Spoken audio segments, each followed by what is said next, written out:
nous sommes entrés dans une autre perspective. Il faut se préparer à changer plusieurs fois de métier dans sa vie. Il est de plus en plus probable que le couple et la famille se recomposeront. Et si ce n'est pas le cas pour soi, on le constate de plus en plus souvent dans l'entourage.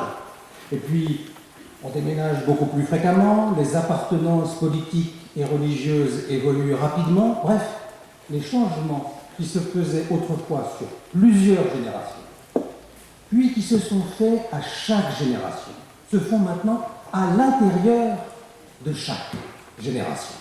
C'est comme si le temps s'était emballé. Il a considérablement accéléré. Pas seulement à cause de la technique, comme dans les transports ou dans la communication. C'est nous-mêmes qui accélérons. Par exemple, nous parlons de plus en plus vite, on a pu le mesurer.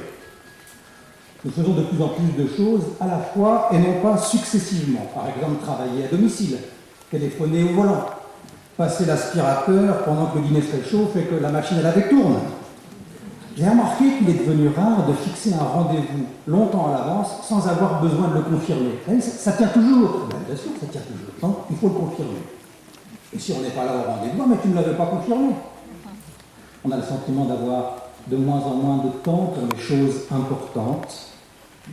Et savez-vous que nous dormons en moyenne une demi-heure de moins qu'il y a 40 ans par jour et 2 heures de moins qu'il y a un siècle.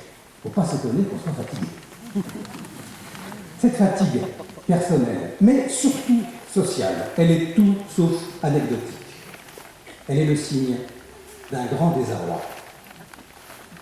Courir plus vite, quand on connaît le but à atteindre, passe encore, l'effort a du sens. Mais aujourd'hui, vers quoi courons-nous ensemble? Depuis l'effondrement des utopies politiques à la fin du XXe siècle, nous avons le sentiment d'être sans horizon. Les difficultés économiques et sociales nous laissent penser que l'avenir de nos enfants sera moins bon que notre présent. Les menaces qui pèsent sur le climat et la planète nous font même douter d'un futur habitable.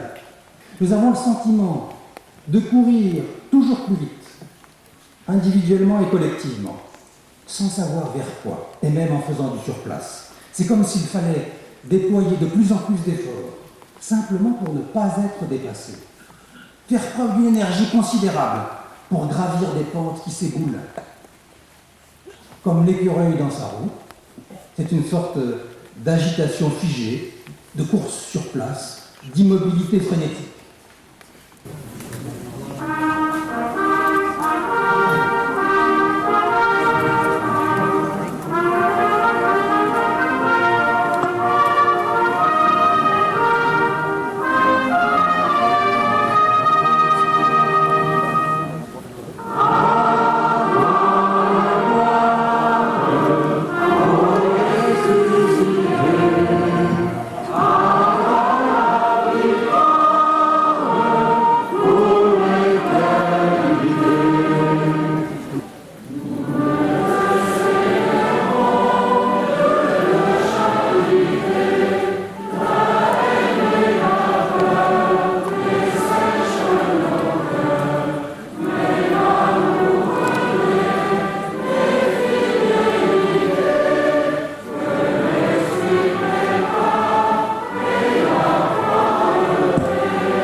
C'est